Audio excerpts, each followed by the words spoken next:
Jusqu'à présent, les crochets qui définissent un array, on les voyait uniquement à droite du signe égal. Par exemple, si on crée un array, nombre, dedans on va mettre juste les nombres 1, 2 et 3. Et bien on voit ici que les crochets qui définissent un array se trouvent à droite du signe égal. C'est ça que je voulais dire. Ok. Maintenant, si on veut définir des variables, par exemple la variable a, à partir de valeurs qui sont contenues dans ce array, qu'est-ce que je vais devoir faire? Je vais devoir dire a est égal à nombre à l'emplacement 0, par exemple. Okay, on peut créer aussi de la même manière b qui est égal au deuxième élément de nombre, c'est-à-dire l'élément contenu dans l'index 1. Donc là, vous le savez, mais bon, on va le faire quand même. On va faire un petit console log du A et un console log du B.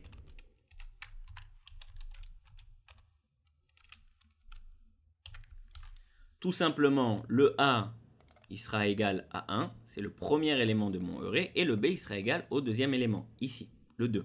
Ok, c'est ce qu'on voit ici. Et bien maintenant, grâce à ES6, on peut déstructurer notre array. On peut même créer des variables avec les valeurs de cet array. Je vous montre ça tout de suite. Ici, au lieu d'écrire tout ça, ben, ça va être beaucoup plus rapide. Je vais pouvoir tout simplement mettre les crochets du array. Et ici, je vais mettre A, B est égal à nombre. Ok, qu'on comprenne un peu ce qui se passe. Nombre, c'est un array avec 3 valeurs.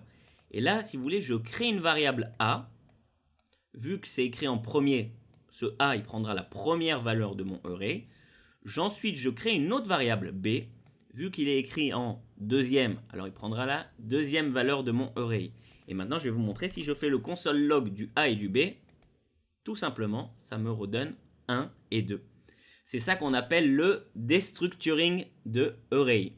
Alors exactement de la même manière, on aurait pu rajouter encore une autre variable C. Et C, vous vous doutez bien, qui sera égal tout simplement à la troisième valeur contenue dans mon array. Pourquoi? Parce qu'il est écrit en troisième position. Je vous montre ça.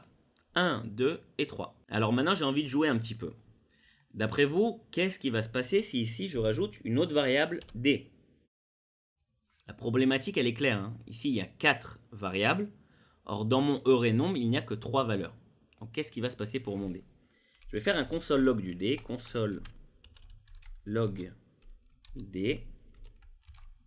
Alors, attention, vous êtes prêts? 1, 2, boum. Undefined. Ok, ben c'est un petit peu logique en fait. Ici, je déclare 4 variables.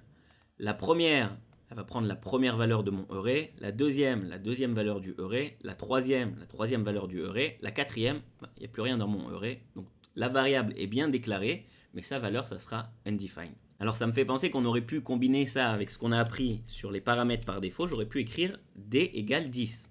Maintenant, si j'exécute ce code, bah, tout simplement mon D sera égal à la valeur par défaut que je lui ai donnée, c'est-à-dire 10. Maintenant, on va continuer un petit peu notre jeu. D'après vous, qu'est-ce qui se passe si on enlève tout ça et qu'on écrit A, 3 petits points B? Alors j'enlève ces console log. Qu'est-ce que ça va afficher dans notre console? Réfléchissez, attention, 1, 2, boum. Alors le console log du A, il m'affiche le 1. Et le console log du B, il m'affiche un array avec 2 éléments, 2 valeurs, le 2 et le 3. Je vous rappelle ce qu'on a dit sur les paramètres REST. Ça va nous permettre de prendre des valeurs libres et de les réunir dans un array. Et c'est exactement ce qu'on a fait ici.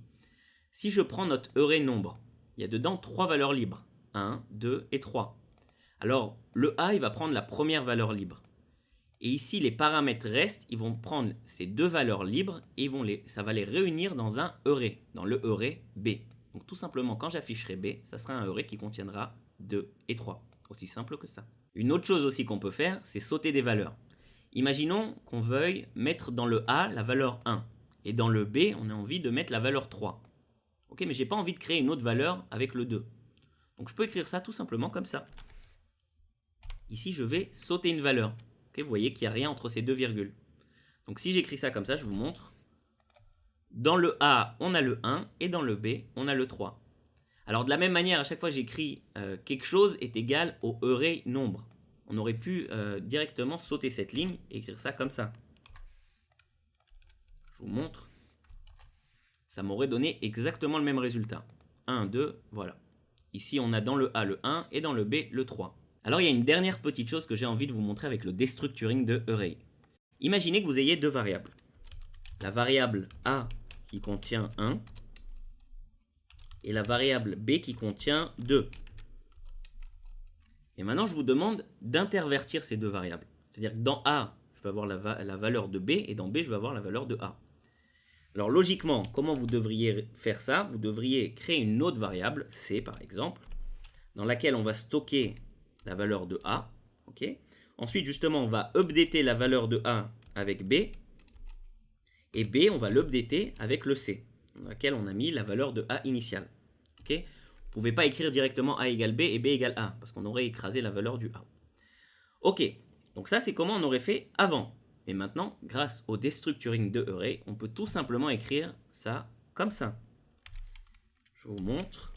B, A est égal à A, B. En gros, qu'est-ce qu'on fait ici? Tout simple. Ici, on a un array, c'est une déclaration de array, okay, dans laquelle on met en première valeur le A, le 1, et ici, on met la valeur du B, c'est-à-dire 2. Et ici, c'est du destructuring. Je dis dans le B maintenant, tu mets ce qui correspond à la première valeur, c'est-à-dire celle du A. Donc au final, dans mon B, j'aurai mon 1. Et dans mon A, j'aurai la valeur du B, c'est-à-dire 2. Et ça, on peut tout à fait l'écrire et ça marchera à la perfection. Je vous montre ça, on va faire des petits console log. Console log du A et du B.